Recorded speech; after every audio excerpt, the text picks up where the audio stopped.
What's up, everybody? Welcome back to another highly combustible reaction. Hey, shout out to Eric from the Discord. Happiest of birthdays to you. It's his birthday request. The dark side of Dutch farming. Eric is a Dutch farmer, but has since relocated to Germany. He said it might be interesting for me to see some of the reasons why. I'm all about it. I'm definitely about learning the good and the bad side of places. I know that not everywhere is just a perfect place. I know that there's ways that you can improve upon every place that anybody ever lives ever. So let's jump in. Let's check it out together. See what's up. I'm all about learning. Hey, shout out to Hindsight, by the way, for allowing us to react. I reached out. He reached out back. I appreciate it. Let's go. This is one of the greatest Dutch achievements. They're the world's largest exporter of plants, the second largest of cheese, and in Europe, they're the biggest exporter of meat and vegetables. Altogether, this makes them the second largest agricultural exporter in the world after the United States, but while using just 0.5% of their farmland. But that might soon change. Het systeem van onze hele landbouw, dat is failliet. Ingrijpende plannen die de hele sector raken. Er heerst grote onrust op het platteland. The Netherlands is in emergency mode. Thousands of construction projects are cancelled. And farmers are no longer allowed to grow their business. Omdat er simpelweg niet net te veel, maar veel te veel stikstofuitstoot is. The downside of being the world's most efficient farmers in Europe's most densely populated country is that the emissions of nitrogen and ammonia are also higher than anywhere else on the continent. This cloud of pollution was ignored. How does he say anywhere else on the continent, not in the world? Like, I definitely feel like there's some issues that could be solved, that there's some things that we need to figure out in order to keep things in balance.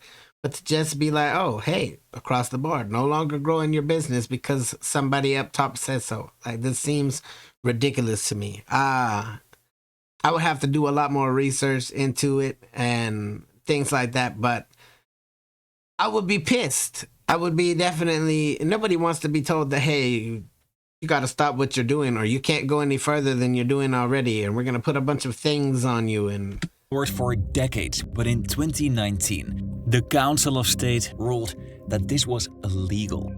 The country went into lockdown and politicians quickly laid the blame on farmers. But are they politicians always looking to lay the blame on somebody when 90% of the time they're the ones to blame for making all of the dumb decisions? really the ones at fault? How did the Dutch pull off their incredible agricultural success? And is it really necessary to drastically shrink this industry? This is Dutch agriculture with Hindsight. Let's go.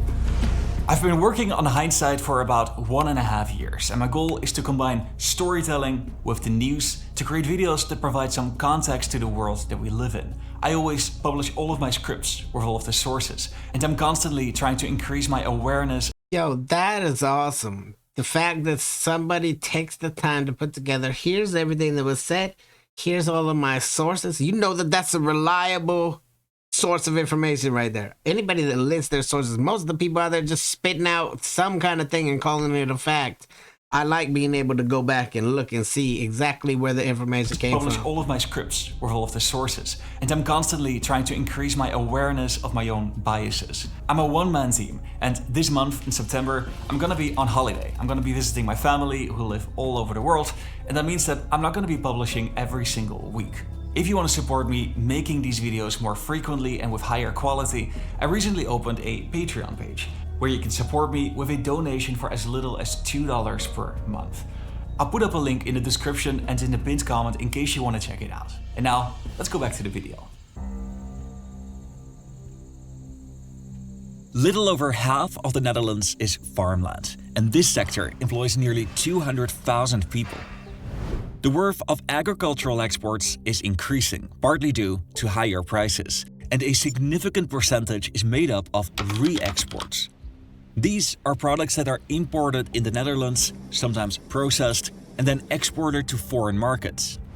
The Netherlands has exceptional infrastructure. Rotterdam is the biggest port in Europe, and Schiphol is the busiest airport by aircraft movement. And the country is located in the delta of two major rivers and on the trade route from Southwest Europe to the UK, and to the Baltics.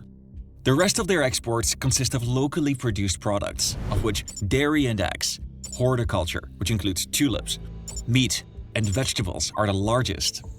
It is remarkable that a small country that is so densely populated can produce food items at this scale. But it wasn't always like that. Dutch farmers in the mid-19th century were already twice as productive as farmers in Germany and France. Much of their land was too wet and marshy for farming and was drained using windmills. The soil this exposed was very silty, and in many places only grass would grow. So they specialized in raising livestock, producing butter, milk, and cheese. We know they love their damn played cheese. a significant part in the sector's growth. They built canals, which made for cheap transport, and they facilitated access to export markets in London and later in Germany. The gains of these exports were often reinvested in technology, which spread informally between farmers. One farmer saw his neighbor do something better and would copy that, but that changed in 1876. The state founded Wageningen University, the first national agricultural education.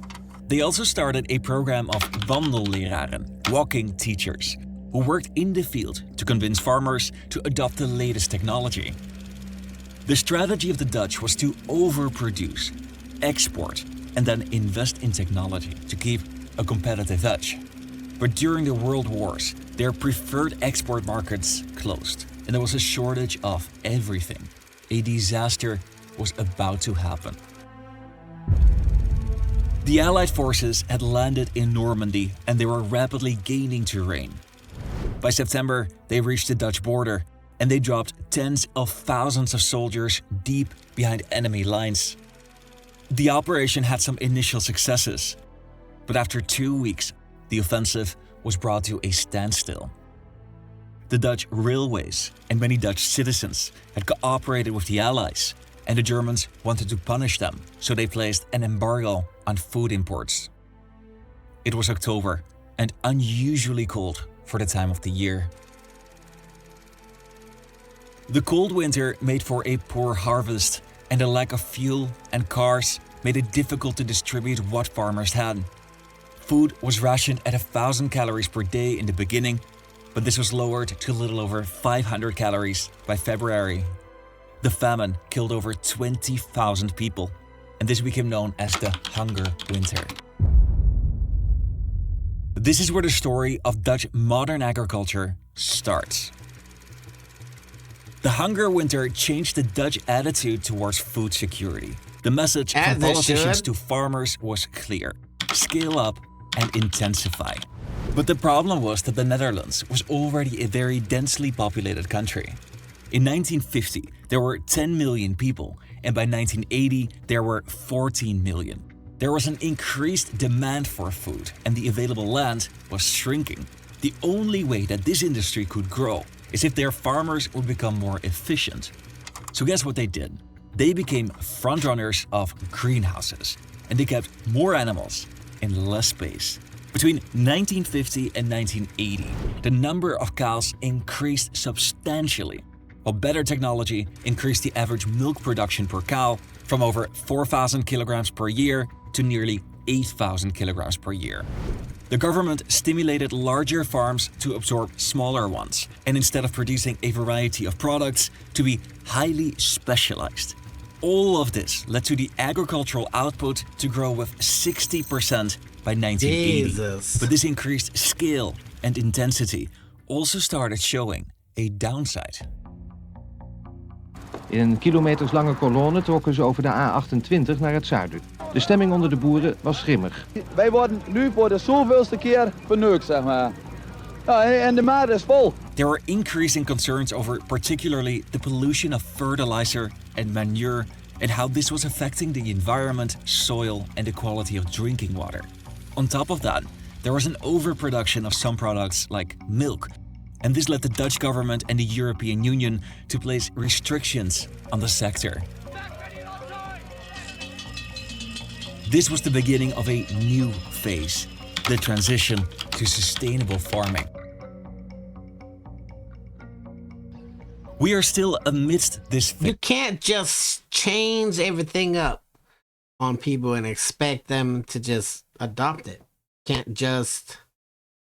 That's what pisses me off. Instead of sitting down and working something out and figuring out what we could do, there's always just some ass up at the top that decides that they're going to make some rules because that's what's going to better the country. That's what's going to better the industry. Or I don't know. I'm from a country where you can't even damn buy fresh fruit anymore unless you go to like a farmer's market. Unless it came straight from the farm and the farmer is out there selling it. Anything that you go buy in our supermarkets has all been refrigerated, has all been frozen, has all been something. They put it in the refrigerator before it's fully ripened, and then they take it out to let it finish ripening on the shelf. Like, we live in such a different world, but I can see being angry. It's just like with anything else. There's always some smart guy or gal up at the top that decides to make decisions for everybody without just sitting down and holding a discussion. Like I don't know. I can see even if you do scale back, even if you do adopt green everything, I guarantee you some other country is happy to pick up the slack. It's happy to boost their numbers. It's happy to even have your people to do so. Like, I don't know. And it's changing the relationship between farmers and the government. The period from 1880 to 1980 was characterized by modernization and growth, and the government and the EU helped farmers grow their business and become wealthier. But from 1984 and onwards, the government was factoring in sustainability. The number of cows in the Netherlands was cut almost in half over just 14 years. And the number of people working in agriculture dropped by over 50% in the 1980s and 90s. This led to many farmers' fear for their livelihood. The focus shifted over the years, but the topic of nitrogen pollution was well known since the early 1990s. Nitrogen is emitted by almost everything. The industrial sector, cars, but you're going to blame it on all on the farmers. The agricultural sector is by far the biggest polluter. This nitrogen resurfaces, amongst other places, in protected nature reserves. It helps some plants to grow really fast and outcompete others. It reduces biodiversity and threatens native flora and fauna. This was a problem that they had to deal with. By 2010, the emissions were substantially lower, mostly because of sacrifices from the agricultural sector. But from 2010 and onwards, the emissions stayed more or less the same. In 2019, this changed. The Dutch Council of State ruled that the Dutch policies about allowing emissions was unlawful. And this meant that thousands of construction projects had to be cancelled. Jesus. The airport couldn't expand, roads couldn't be built, and farmers could equally not invest in growing their business. This pollution had to be dealt with first. Shortly after this ruling, this article was published. D66 wants to have livestock. A politician from that party said about 70% of the harmful nitrogen emissions in the Netherlands come from agriculture and intensive livestock farming. That is enormous. Meanwhile, the contribution of intensive livestock farming to the economy is less than 1%. That balance is completely off. But farmers disagreed. The morning of October 1st saw the... I would like to see the politicians' sources. That's what I would like to see. Politicians oftentimes just talk out of their ass. The morning of October 1st saw the busiest morning traffic in the history of the Netherlands. Farmers were heading to The Hague.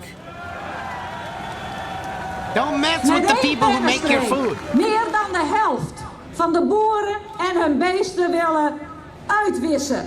Farmers already saw thousands of jobs disappear.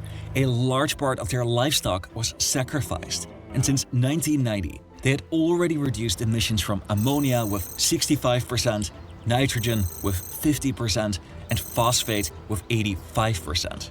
Er kan gerust iets veranderen, maar het moet wel niet alleen van onze kant komen, vind ik. The agricultural sector is responsible for about half of nitrogen emissions, but many farmers felt that they were blamed for the entire problem. And just listen to politicians speak. Een groot probleem dat we in Nederland hebben, namelijk het stikstofprobleem. This is the Dutch prime minister. Op kortere termijn zorgt het er ook voor dat Nederland nu op slot staat.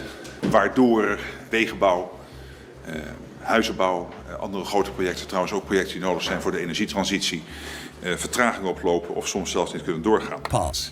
So the problem is road construction, housing construction, and large projects that are needed for the energy transition. Okay, continue. En tegelijkertijd moeten we er ook voor zorgen dat waar we weten dat de landbouw een belangrijke bijdrage levert aan die stikstof, dat er ook een toekomst blijft voor die sector. You can sense that he's choosing his words carefully, Very but he's carefully. stressing that the agricultural sector is primarily responsible. We zijn het helemaal zat. Farmers felt that they were blamed for everything, but this was turning into a crisis that was emblematic for a growing disconnect between politicians and the people. They did it to themselves. You helped all these people become wealthy. You helped all these people have these big booming farming going on, and then you're gonna try to take it all away? That's like giving someone the whole jar of cookies and telling them that they can only have one.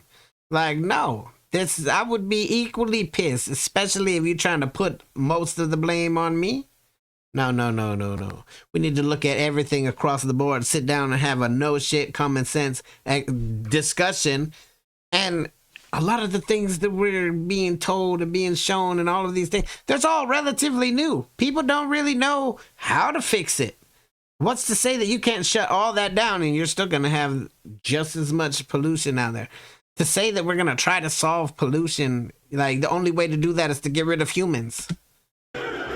In left-wing media, it's easy to find examples like this. Why do we actually have livestock farming? That's the dumbest thing. Yeah, of course it's going to be from a vegan. That's the dumbest thing I've ever heard. It's okay. Keep on eating your vegetables and plants. Whenever there's no more meat, I know what I'm trying eating. To make the point that the country would look much more beautiful without this sector of the industry. And the author bases this on scientific analysis. Oh, yeah. Or this one. Scientific a quarter of the analysis. Netherlands is for cows, and they're destroying it, making the argument that livestock farming isn't sensible. On top of this, in recent years, the government's handling of this transition was often poor. For example, in 2015, the end of the milk quota led many farmers to invest in keeping more cows. But shortly thereafter, new phosphate laws forced them to once again reduce their livestock. This added to the perception that the government was against farmers. Ik ben hartstikke trots op onze sector. We hebben al zoveel gedaan. We zijn ook wel bereid om nog wat te doen. Maar nee, het moet niet gaan van jongens, alle boeren maar uit Overijssel weg. Nee jongens, daar kunnen we niet het gesprek meer aangaan. He's actually from the same province as where I am from, and tomorrow I'm gonna visit my family who lives there. And the characteristic of this landscape is that you have small pastures, farms, and small specks of forest. And farmers like him have an important function in maintaining this landscape. A third of the Netherlands is used by livestock farmers, and a substantial part is used for raising crops. Farming is a lifestyle, a culture, and a set of values. It's part of the cultural heritage of the Netherlands, and a large number of people felt this way. We've heard farming in so many Netherlands documentaries all the way since way back. In 2019, a new political party was formed called the Farmer Citizen Movement. And in 2023, they became the largest party in every province during the provincial elections. They are now part of the coalition and promise to do things radically different. It is important to realize that the Dutch agricultural sector is very broad and not the entire industry is affected by these issues. Public funding for research and development has tripled since the 1980s, and the Netherlands is on track to becoming a major food processor. Dutch farming in greenhouses is magnitudes better than in other parts of the world. Whereas on a hectare of land in 1950, they could grow 68 metric tons of tomatoes, by 2015, they were able to yield 7 times as much. This is still 5 times more than the average yield of an American farmer. And whereas on a global average it requires 213 liters to grow a kilogram of tomatoes, the Dutch are using just 9 liters, compared to 127 liters in the United States. This isn't an outlier. The same goes for cucumbers, green peppers, and many other crops.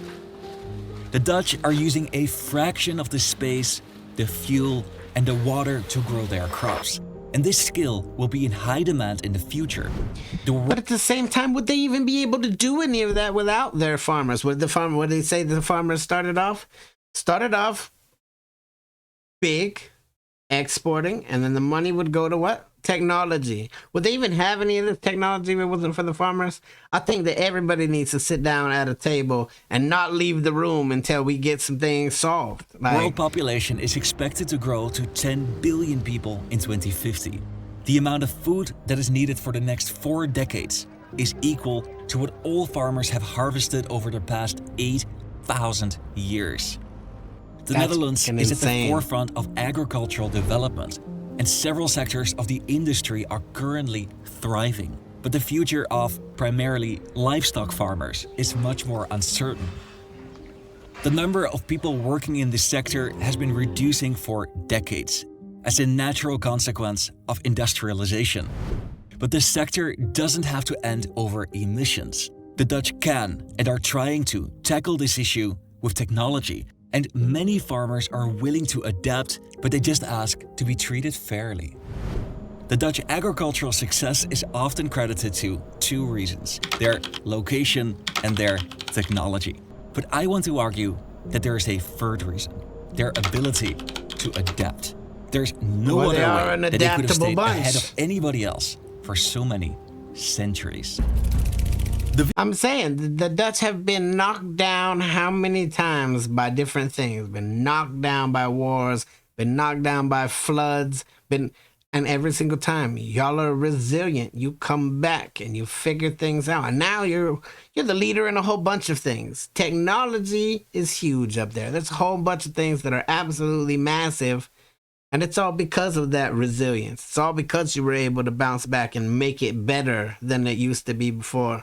I feel like just trying to put the blame on any one person at all is going to cause some uproar. I feel like people just coming in and making pointless decisions without having some conversations, just making decisions over everybody. That's what they love to do. Anybody that's in charge of any country loves to do that shit. Just, hey, today we're doing this and tomorrow we're doing something completely different, based on some things that we don't even really know about, based on some things that we have no idea how we're going to fix the human problem, because that's what it ultimately is. All of this pollution and all of this everything everywhere is a human issue. But to say, oh, we're going to become the most sustainable, you're going to lose a lot of things. And other countries are going to be happy to take it over for you because they don't care about being sustainable. No matter how great you make your system, there's always going to be someone that doesn't give a damn, that's doing it worse, that will keep doing it worse, though the pollution will keep going. And it's not going to solve anything anyway. So why ruin people's lives over it? I don't know. I'm an outside source looking in. It's the first time we really dove this deep into the whole farming sector. We knew that the Dutch were big on technology. We knew that you guys were big on exporting agricultural products. I'm all against taking away my cows, though, because I personally am a meat eater. To just say, oh, we don't need them after how many years of having them is something that's idiotic. The video here on the left talks about an important turning point in Dutch history, the discovery of the then largest gas field in the world. Consider it for your next watch.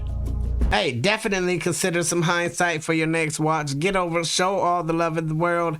I've got a lot yet to learn, but I will have to stand with anybody who's on the other end of the politicians, because there ain't no politician out there. There's no government official out there that actually has your best outlook on mine. Like, they don't care what happens to you personally. They don't care if you're a part of those people that'll get cut. They're just gonna make whatever decisions they make just because they can. I don't know. The whole thing is dumb. I stand with the farmers. That's where I stand. Smash the like button if you liked it, the dislike button, but I won't believe you. Tell the next one, am I the Combustible? You guys be happy, healthy, safe. I love you to the moon and back. Peace.